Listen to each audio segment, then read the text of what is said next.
Okay, good afternoon, everybody, and welcome to this unique opportunity we have here at Fenimore Community School today. Welcome our fifth graders here into the building this afternoon, and also community members to hear Mr. John Armbruster. Let's give him the undivided attention and the great audience that we can be at Fenimore Community Schools and use this as a great learning opportunity today. I'm going to turn it over to Mrs. Annan for an introduction.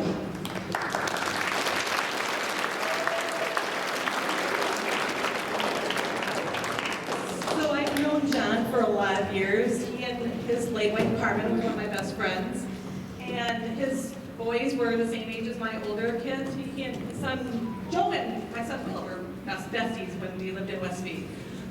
We also have some other connections here. Mrs. Safari had him as a teacher when she went to North Crawford, and Mrs. Jen Kelly had him as a teacher. Mrs. Day was his co-worker. She used to work with John, and what's the other one I got up here? Kurt Meyer. And then Mrs. Lathrop was Jean's neighbor. So not John's neighbor, but Jean, who he wrote the book about. Am I missing anyone else here who has a connection to John? So I'm going to let him introduce himself now. A better job than me, but let's give him a round of applause.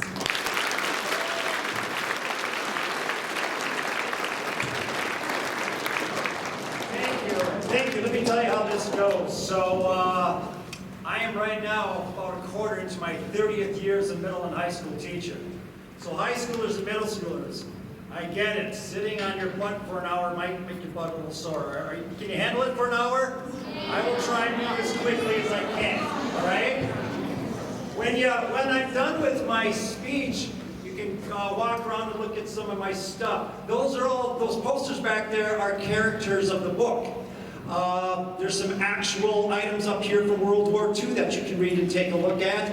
And I will be selling and signing books if anyone wants to do that. And Mrs. Annan here provided me the names of all the Fenimore students 5th grade through 12 here. I'm going to pull a name out of here. One of you is going to get a free book signed by me. So prizes at the end. So, hang on as I grab all my stuff. All right, I'm John Armbruster, author of Tailspin. Thank you very much for coming today. You came here because I think a lot of you know the basic story. A guy that grew up just up the road about 40 minutes from you, a farm boy, fell 4 miles in World War II in a chunk of an airplane, hit the ground, and lived to tell the tale. I'll say that again, 4 miles. It was not the first time he had fallen. And I have some of your fellow classmates that are going to explain Gene's first fall.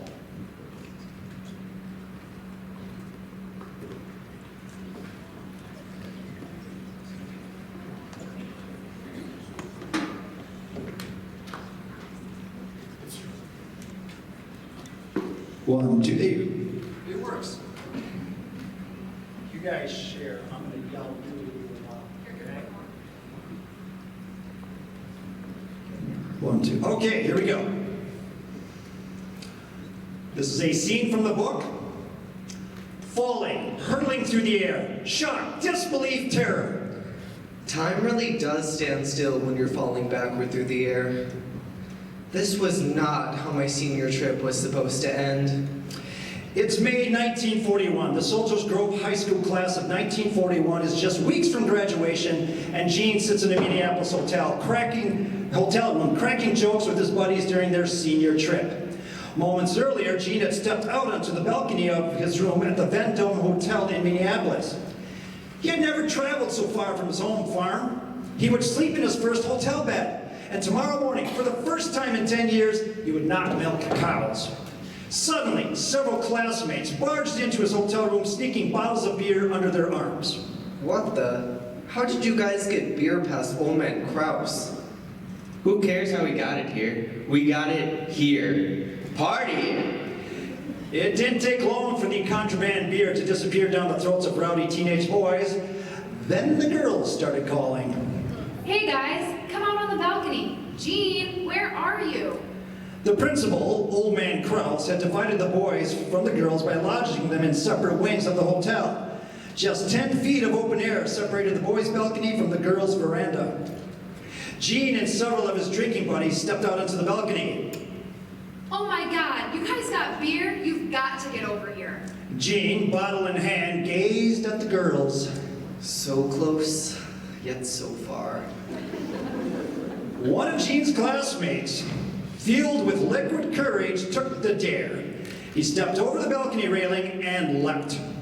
His hands caught the metal railing on the opposite side. He pulled himself up to the screaming girls. Yes, that boy. Come on, the rest of you, get over here. This is our senior trip. You only live once. Amid squealing girls, more glassy-eyed boys followed. Jean stared at the growing number of his buddies, now happily pressed among the throng of girls. The boys who'd made the leap hooted at Jean from the girls' balcony. Let's go, Moran. Get your butt over here. It ain't that far of a jump. Jean was short compared to the other guys. He was also the youngest in his class. Jean always had to play catch-up, but that night he was determined not to be outdone by the bigger boys. Jean clambered over the railing and steadied himself on the edge of the balcony, keeping a firm grip on the railing. He hesitated. Jean, Jean, Jean, Jean, Jean, Jean. Jean bent his knees and leapt. But midway through his jump, his height had failed him. His hands missed the railing on the girls' balcony. 10 feet below was a glass skylight which topped the lower level of hotel rooms. Jean cartwheeled through the air, headed straight for the clear glass. Crash! Jean blasted through the glass and slammed into a mattress. Jean had fallen into bed with a grown woman. Jean sprang up from the bed. Are you okay? It was late, well past lights out. Jean couldn't see the woman. Who are you? Get out, get out, get out! Ma'am, please, ma'am, stop screaming. It was an accident. Jean stood there, pounding footsteps in the hallway near the doorway. The door flew open and the hotel manager ran into the room. He snapped on the lights. What is going on here? Under the bright bedroom light, Jean could see shattered glass glistening on the floor and bed covers. He saw the woman standing in her nightgown. Thankfully, no blood. The lights also exposed Jean, beer still on his breath, standing in a stranger's room. You! Who the hell are you? 30 minutes later, Jean sat on a bench in a police station located just a block away from the hotel. The principal, Old Man Krause, stalked into the station dressed in his robe and pajamas. He glared at his student. You know, your older brother, Byron, was a prince, an absolute prince. But you, Jean Moran, you're rotten to the core. Oh God, this was not how my senior year was supposed to end. Thank you, guys.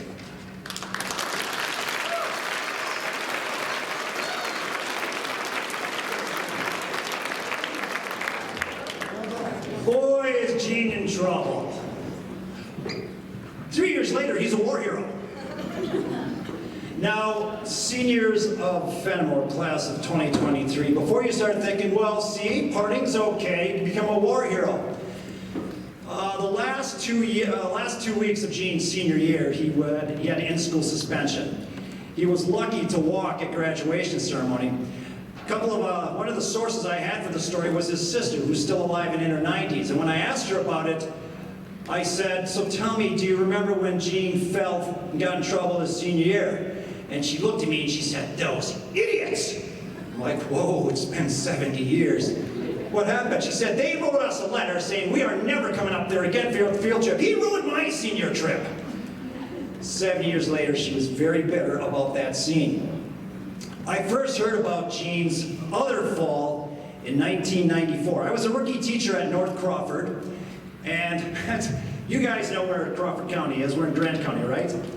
And so first year I was sitting, it was an in-service day, there were no students that day, and for the first time I heard a story, I'm like, I couldn't have heard that right.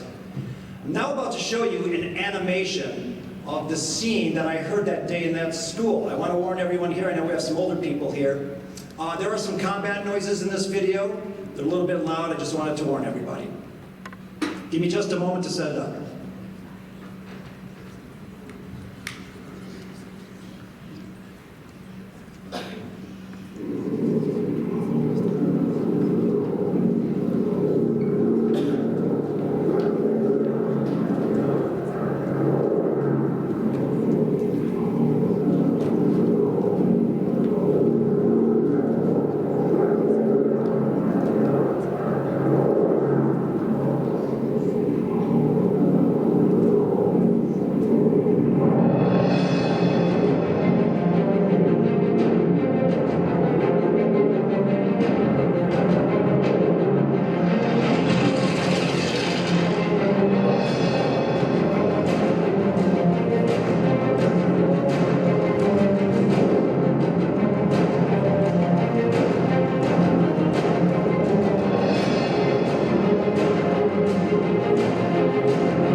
October 1994, North Crawford School, Soldiers Grove, Wisconsin. It was an in-service day, no students in North Crawford schools. I was 2 months into my rookie year as a middle and high school social studies teacher. I loved history. I loved teaching history, but on that sunny late October day, I would have rather been sitting in a deer hunting stand. Our small K-12 public school sat next to the Kickapoo River, a crooked stream that blasted through a forested valley dotted with dairy farms just a few miles south of Soldiers Grove, Wisconsin. Ahead of me sat 2 men, visiting educators from another school district. At break time, most of the teachers drifted out to the hall to head to the restroom or sip coffee. Not feeling like making small talk with strangers, I stayed in my seat and overheard the conversation in front of me. Isn't this the school with the art teacher whose dad was shot down without a parachute and lived? One man said to the other. I leaned forward. Yeah, Joni Peterson, the other replied. Her dad was a tail gunner during World War II. Shot down over Germany. I guess he fell like 4 miles or something before he hit the ground. Incredible. That doesn't make any sense. Yeah, came down in a chunk of the airplane. From what I know then, the Germans captured him. It took a minute for my dull brain to make sense of what I had just heard. Shot down without a parachute? Lived? 4 miles? I could only catch snippets of the conversation as teachers shuffled back into the auditorium to take their seats. But I knew just where to get that story. Joni Peterson's art room sat right next to my classroom. Her art room functioned both as a student classroom and an unofficial teacher lounge. Conversation flowed easily there, but I was about to find out that one topic was taboo. I found Joni setting out construction paper and glue for the next school day, hurrying so she could get home. Is it true? I burst into the room. The story I heard about your dad, is it true? She paused, chuckled, and continued laying out construction paper. Yes, it's true, she said. Old Lean Gene the fighting machine. I quickly shared with Joni the conversation I'd overheard a few hours earlier. Okay. I heard his plane went down over Germany. How was he shot down? When? Where did he land? He's tail gunner, right? What kind of plane? Flying Fortress? Liberator? How badly was he hurt? Did the Germans capture him right away? How long was he a prisoner? Joni continued working, but offered few answers. She did identify his plane as a Flying Fortress bomber. As a lifelong World War II geek, the B-17 Flying Fortress bomber topped my list of favorite aircraft. Okay, so when can your dad visit my classroom? I asked. Joni dropped a ream of construction paper on the table and she glared at me. That's not happening. We don't go there.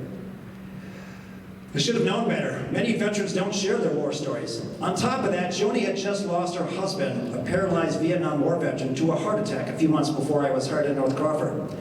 I muttered apologies and sank into silence. Joni shrugged. It's all right. We just don't talk about it. So that was my introduction to this story. Heard about it? Never talk about it again, I was told. A few days later, Joni, I think she felt kind of badly, and she walked into my classroom and set down this newspaper. She said, for 50 years my dad didn't say anything until 1992. There was a small air show up in La Crosse. That is a, let me see if it's going to show up there, but that's a picture of his plane, not the actual plane, but a similar plane. Gene went up there by himself, and a reporter had heard about this story and said, hey, would you talk to me? Would you take a couple pictures? And he's like, I get one picture. If you look at that picture, he's not too happy about taking it. He answered a couple questions and walked away. And Joni said, there, that's all we know. That's all my brothers and sisters and I know. If you find out anything else, you'll know more than we do. So for years I sat on this story until 2007. Now for those of you that have had some civics, you may recognize the man on the right. That is your Congressman Ron Kind, and he's retiring this year. But he wanted to interview Gene, brought up a Flying Fortress from Oshkosh, the air show over by Oshkosh, to interview Gene and give Gene a ride in that airplane. And TV stations were there, and newspapers, and Gene agreed to the interview, and then he talked for 20 minutes, and then all of a sudden he stopped and shut it down. I was lucky enough that Ron Kind came to my book launch in April, and he said, yeah, I remember that interview. It didn't go very well. But Gene did ride on the airplane afterward. Now those are my 2 sons, Joe on the left and Matthew on the right. Both of them had lost their grandfathers early. They never really had grandfathers. Both my late wife and my dad died early. So Gene was kind of their grandpa. And they ran up and they took a picture with Gene, Grandpa Gene, and he got on the airplane.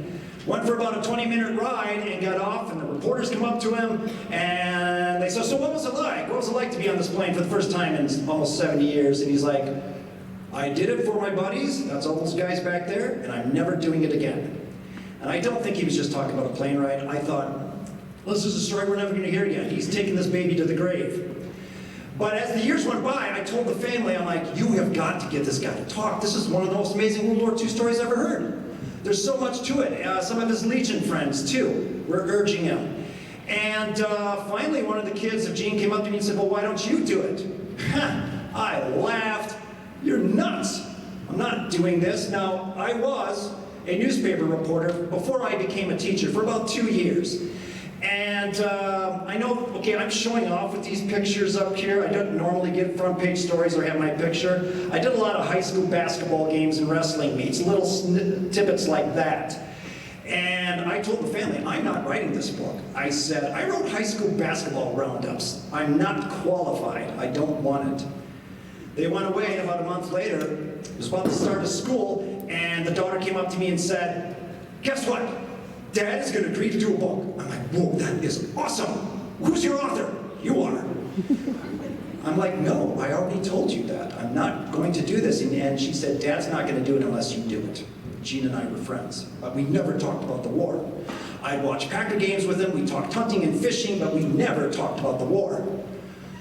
And at that time, we are about 7 months from my wife spending some time at Mayo Clinic up in Rochester. She had a brain tumor removed. She had cancer in the brain. She had brain cancer. At that time, the cancer was in remission. And I thought, do I dare take on this project? I needed some help.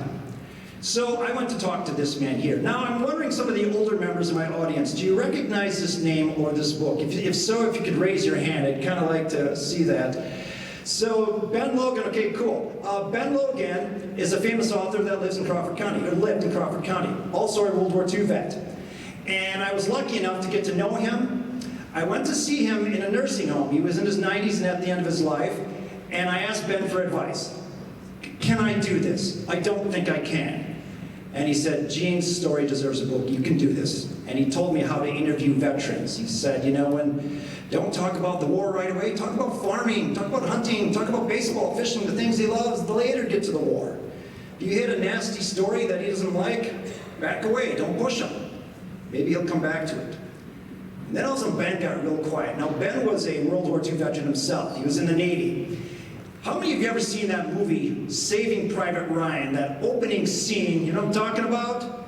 You know that opening scene when those landing craft are going on the beach and they're getting shot to heck? That's what Ben did in World War II. He commanded one of those landing craft. And I knew his story. There was one mission he couldn't go on, and sure enough, that mission, his boat got blown up and all of his buddies died. And it's something he had a tough time with. And he was sitting there quiet. He's 94 years old, and he just got real quiet, and then he grabbed my arm and said, you know, this may all blow up in your face. Thanks, Ben. So I waited another 6 months, and finally I got the guts. I'm like, all right, Gene and I are going to talk about this. Where's the best place to meet? Where will Gene feel most comfortable? About a bar and a fish fry on Friday night. That should be his stomping grounds.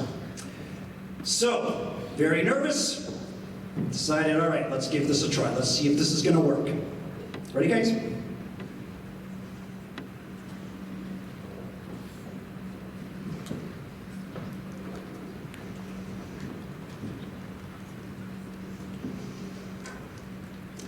I drove straight from school and parked in front of the tavern. It was twilight, mid-December. I sat in my darkened car. The thermometer registered a mere 10 degrees. I stared at the red and white Budweiser lights in the tavern window. I'm not a writer. I spend 50-plus hours a week at my school. I have 2 growing sons, and the question that shadowed everything, would my wife's cancer return? I headed into the tavern. The bar was ringed by men, nursing cans of Coors Light and Bud Light. Gene and his daughter Joni had already staked out a table in the rear of the dining room. I grabbed the back of a wooden chair and I sat down. We said little before a waitress approached our table. Hey, handsome. Are you here for fish, or did you just come to flirt with me? I'll deal with you later. For now, just give me a can of Blatz, please. And for you two? I'll have a glass of Pinot Grigio. And you?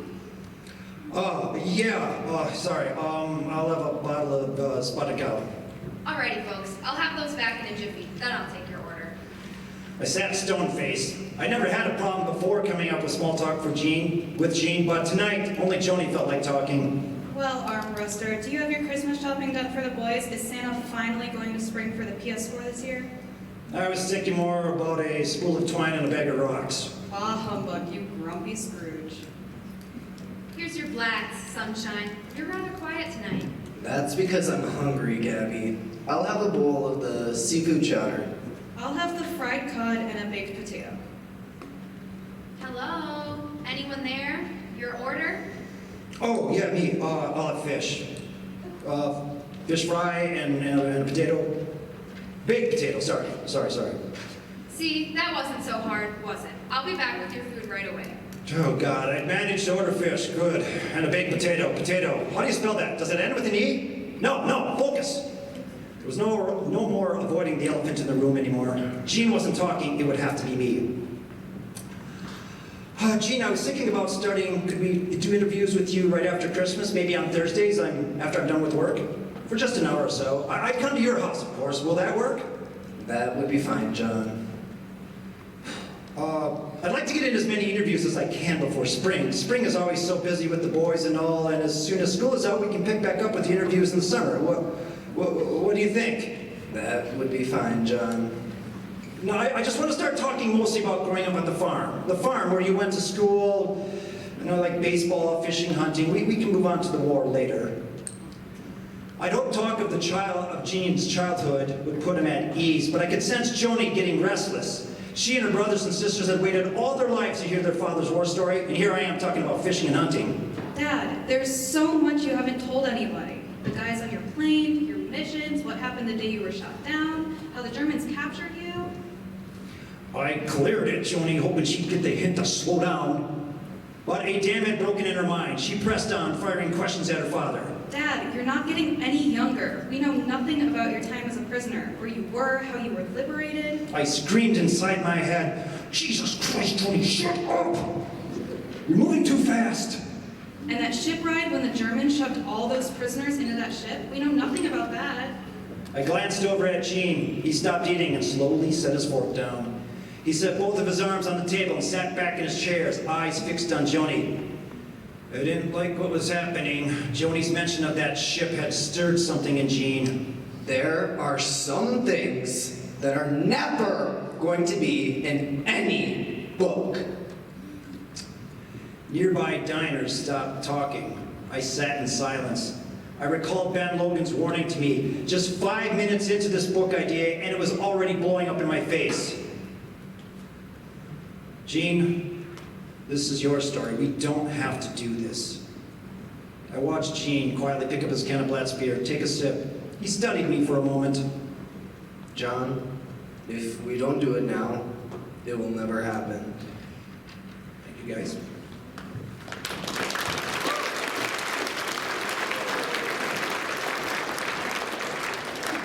So there he is, Jean, true to his word. We started a month later, and that's Jean's home. Think about it, one of the most amazing World War II stories is going to come out of that humble home. Now, he raised 9 kids in a bigger home in Soldiers Grove, but this is all he had at the end of his life, a retirement home. And I'd walk up those steps and went in, and we worked together for 3 years to find the story that I put together in a book. And I know as a history teacher that I am, we talk too much. I'll try and be as brief as I can here. When Jean was 19, he was sent to England. You can see that right there. At that point, the Nazis had dominated Europe, and the Americans were trying to defeat them with the world's largest bomber armada air force ever. But they were losing. The Germans were shooting down tons of American bombers. When Jean got there, he found out that guys had about a 1 in 3 chance of surviving. They had to survive 25 of these dangerous missions before they went home, and only a third of the guys were doing it. When he first got there, he was in the shower with a guy, and he saw a guy with a big chunk of his thigh taken out by a Nazi bullet. He caught Jean looking at him and said, "You know what, you're new, aren't you? For most of you guys, it's not if, it's when." This was Jean's airplane. 5th graders, right? Okay, kind of hesitated about this. 5th graders, sometimes these airmen, they were young and they liked girls and they drew naughty pictures on their airplanes, okay? I don't know how else to say that, and this is Jean's airplane. Actually, Gene's nephew found this picture for me. It's the only picture of his airplane, called the Ricky Tikki Tavi. And I gave it to Gene, and I said, Gene, I think we found your airplane. And he looked at it with his magnifying glass and said, oh yeah, that's the honey. And that's Gene right before he went to war. This is his crew. These are all the guys lined up in the back of the gym right here. That quote up there, closer than brothers, is what Gene thought about these guys. He said they were my family, and they were so young. The pilot in the bottom right-hand corner, now think about this, the pilot was 21 years old, 21, responsible for 9 other men flying a huge 4-engine plane. Gene and Andy were the youngest. They were both 19-year-old gunners taking on Nazis. Everybody else was in their mid to young 20s. These were very young men that did these missions. On Gene's 5th mission, they had an air raid over Bremen, Germany. Bremen was heavily defended. Gene said the day that he got that mission order, before he got in his plane, he jumped back out to throw up. He just said, I thought it was going to be a bad day. Bremen's about the size of Milwaukee, also an industrial town. The plane made it, got through, dropped the bombs, but on the way back, something went wrong with the plane and Gene never figured it out. The plane fell back from the other bombers. And if you guys ever watch nature videos, you know, like when lions attack a herd of zebras, and then they separate a zebra from the rest of the herd, and then all the lions jump on that zebra? That's what happened to Gene's plane. Gene figured he was hit by about 20 Nazi fighters. And in that air battle, the plane got shredded, he was shot several times, and his parachute got shot. The scene that you saw earlier was Gene crawling forward to get a spare parachute, and the plane ripped right in front of him. He fell 4 miles, was conscious all the way down, fell so fast that blood went into his eyes. He was blinded for several days. Also, his teeth fillings from his cavities popped out. He was falling so fast, but he never lost consciousness. He hit the ground, and he crawled out of the plane, and he started laughing. He started laughing because, I cheated death, I rule.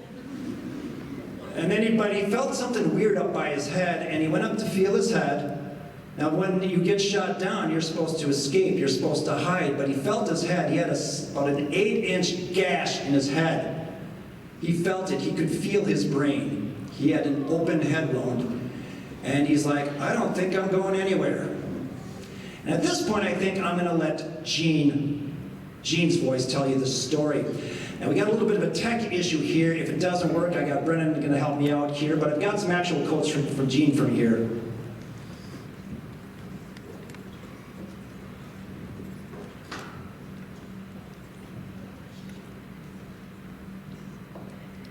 Were you so conscious? Oh, yeah.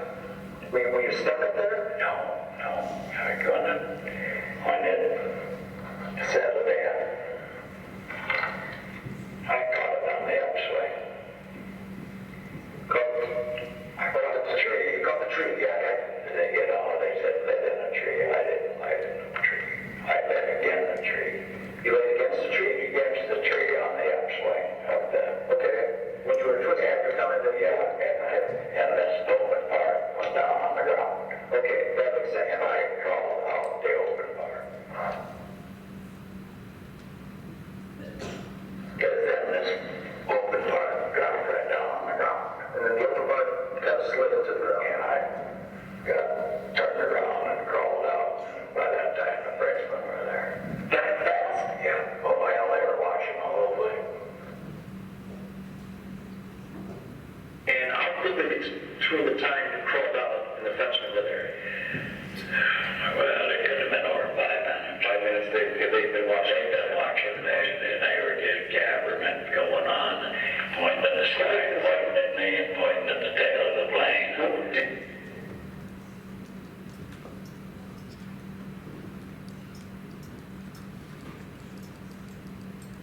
I never knew why we slid back that thing. I'll never know. I'll never know. Slid back.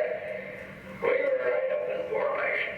Just cartoon just shooting at us on there. We were still up the way we're at. Did you slip back? They got shut down? Yeah. We slid back, kept sliding back. And I even called and I said, what's the matter? We're not staying up in formation.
somebody cut loose up in front.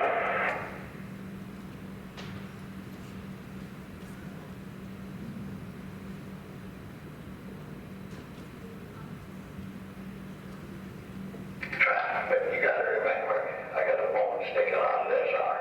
Well, I don't know what the hell that happened to the nation. See, it started here, come up here, and I got a bone sticking up through. When did that happen? In the middle of that nation. What the hell? I don't know. I'm still busy. What's up? This one here was, oh hell, it was all bleeding out to the soup. Where did you get hit? I know you've been hit before. Oh God, I was hit 3 or 4 times and all these ribs broke.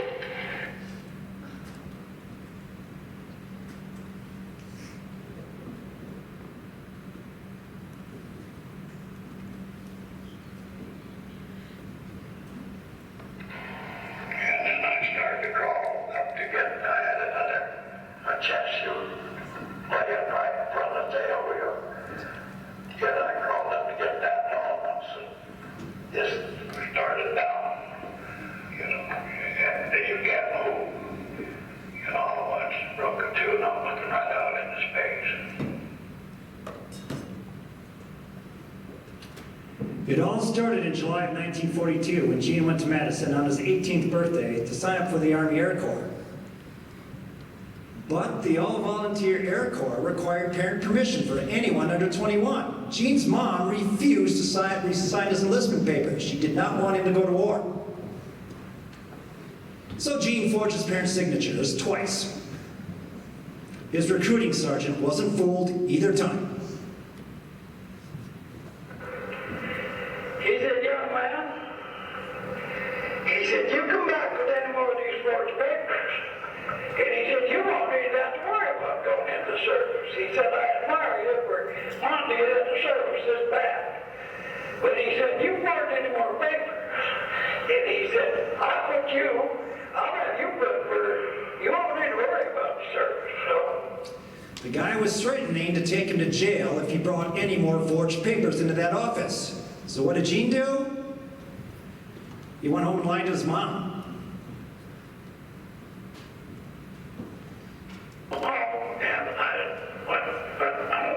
and I said, well, I'm in the service now. How could you? We didn't fight for you. Well, I said, I've forged your names.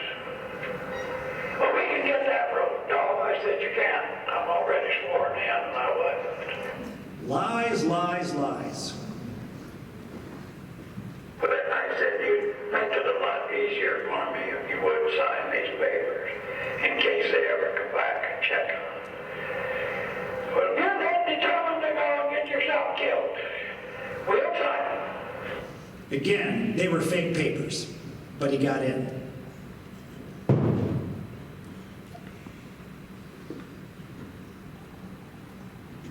It's the most beautiful thing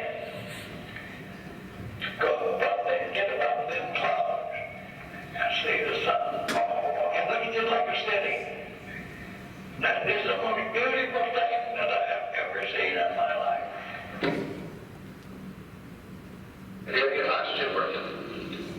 Why did you check that? You know, kid, those hangover. You stuck that in your mouth, and then you turn the valve, and your head cleared right up, and the oxygen is working. Oh my gosh. The oxygen is working. Yes, the cure for a hangover. Suck your plane's oxygen. Gene was kind of a naughty boy.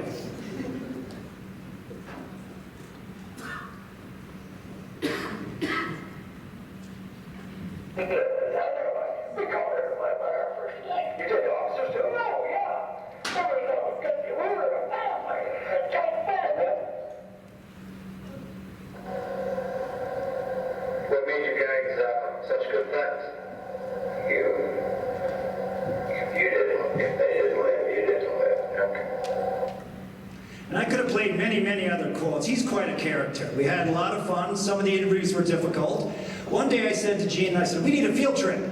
I said, I want to go to your home farm. So he took me to his home farm, the barn where he milked cows. He started milking cows in that by hand at age 6. Barn's still there. The house he grew up in is still there. Took me on a tour of the land that he had chopped down a lot of trees and grubbed out a lot of stumps. And this is my wife, Carmen. About a week later, my wife was complaining about some headaches she was having. She said something was really wrong. I said, you look fine. And we were outside doing yard work, but then also I could see her cheek throbbing and pulsating. I sat her down, and my sons came running up, and they knew the routine. Mom, what's my name? Mom, who's the president? She couldn't answer any of the questions. She was having a seizure. I called her doctor up at Mayo Clinic, and I told her what was happening. She said, get her here now. Took her up there. Now, we'd been through this routine many times over the years. Sometimes you'd find a little bit of cancer, but the doctors were always able to get it.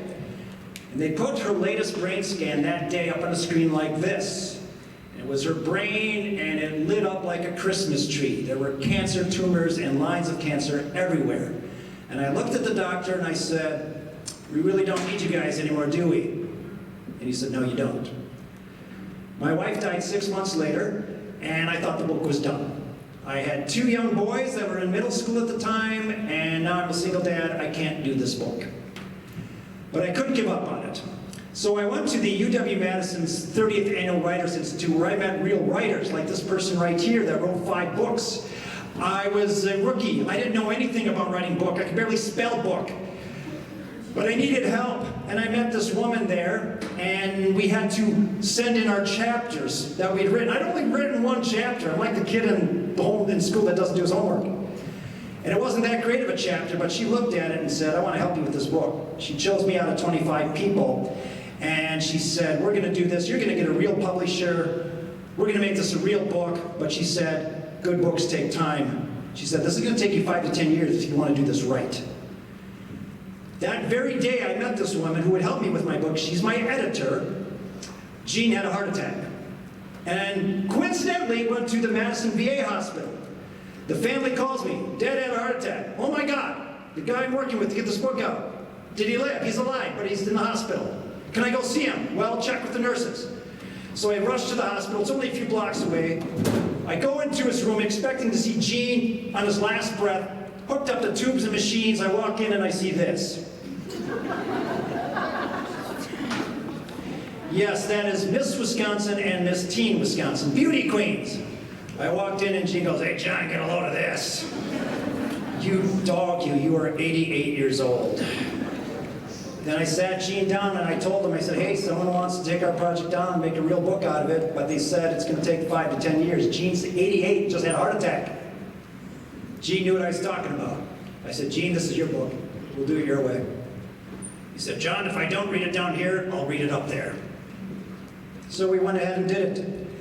And Gene and I worked together on it for 3 years before he died in 2014 at the age of 89. So the last 8 years I had to work by myself. And my editor said, this is an amazing story. Let's tell it like a novel. But she said, I've listened to some of those quotes, the same one you guys did. He's quite a character. Let's write about him as an old man. And then she said, wait a minute, in the middle of all this, your wife was dying? I said, yeah. Well, I have to know about that too. And I said, no. I said, I lived it, I'm not writing it. Long story short, she's the one on the far end there, the Carmen poster.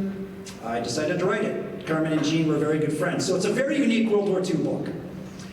And these are, now I sent the chapters to my editor, so I'd like, the English teachers, the literature teachers here. This is what my editor would tell me, okay? She would send me back these chapters, and it'd have all this red ink and red marks on it. It looked like a goat exploded after I'd sent her my first drafts. Here's my favorite comment one time. And for this, I paid her $50 an hour to tell me that I sucked. So how did you do this? I just rewrote it over and over and over until I got it right according to her standards. And I think we got something, okay? And this was a review, excuse me for being immodest for a second, but I've been getting some pretty good reviews. And someone said this isn't just a book about World War II, it's about relationships, friendship, and connection. So if you get a chance, I know it's at the library here, I hope you get a chance to read it, I hope you like it. And one of you is going to get a free one right now to end my speech. And then I will go over there. If you have any questions about what you saw today, be glad to answer them and sell and sign books. All right, this is going to be fun. Hang on. It's a hardcover, so it's the cool one. Some 5th through 12th grade. Mrs. Dunn, you want to... I can just take it out, right? Yep.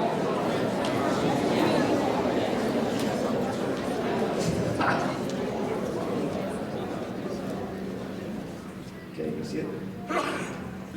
Madeline Hardy. Madeline Hardy, are you here? Come on down, you got a free book.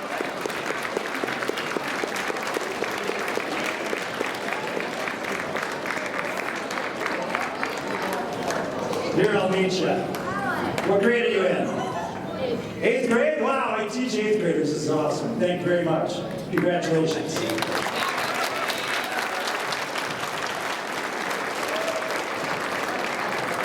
And that'll do it. Thank you very much for your patience, and I hope your butts aren't too sore. Thank you.